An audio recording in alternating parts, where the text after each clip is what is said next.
Once the news broke about how serious the mission was in, technicians from every background began falling to their knees in prayer. For legendsoffaith.org, I'm Rob Cutter.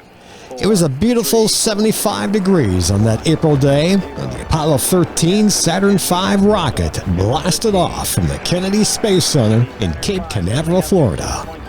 On board were Mission Commander Jim Lovell, Jack Swigert, the Command Module pilot, and Fred Hayes, the Lunar Module pilot. It was a perfect liftoff as the crew were on their way to the moon. A couple of days into the mission, the crew just finished a TV broadcast. Signing off for the night, they were getting ready to close out their inspections. At 200,000 feet above the Earth, they heard a large explosion. It was so severe that it rocketed the spacecraft. What had happened? Oxygen tank number 2 had blown up, disabling the regular supply of oxygen, electricity, light, and water. Then came those famous words moments later.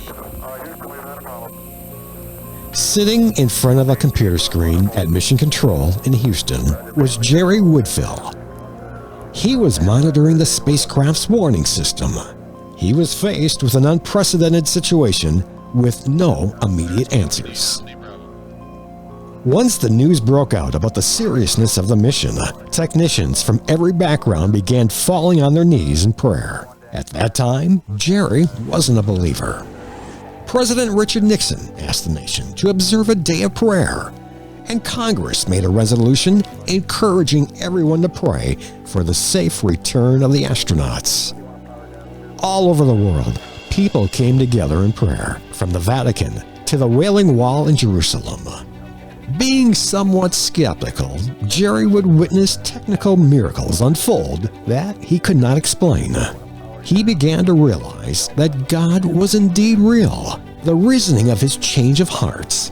He would explain 4 specific situations where he saw God at work. When the astronauts had to make a contraption to stabilize their oxygen levels, they used duct tape to make it work. Duct tape was not on the inventory list, and as a second thought days before, a technician placed the duct tape in the command module. If they did not have that tape, the lives of the astronauts could not have been spared. Jerry began to realize that someone was assisting here supernaturally to save these 3 men from destruction. Then a problem with the navigation and re-entry system occurred. He then heard the astronauts chatting about devising a new plan for re-entry and thought, how can such a guidance technique be fashioned so quickly?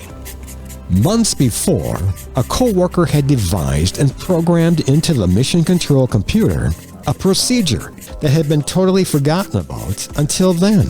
That enabled the astronauts to jury-rig the new technique. It seems they were always making the right call, even with insufficient data. Then another problem occurred. The doors would not close from the command module to the lunar module.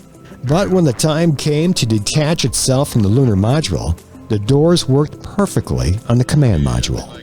The miracles did not stop there. Back on Earth, a hurricane was developing near the Pacific Ocean landing site, which was affecting the accuracy of the water landing. But then, as if it was by design, a stillness took place over the area of the Pacific where the Apollo 13 was to splash down. Jerry Woodfill witnessed miracles that took place throughout that ordeal, and he knew it was the prayers of the nation and the world that saved the crew of Apollo 13. He witnessed it firsthand. It was 18 months later, Jerry Woodfill accepted Christ as his Lord and Savior. For more amazing stories like this, and for ways to donate, visit us at legendsoffaith.org.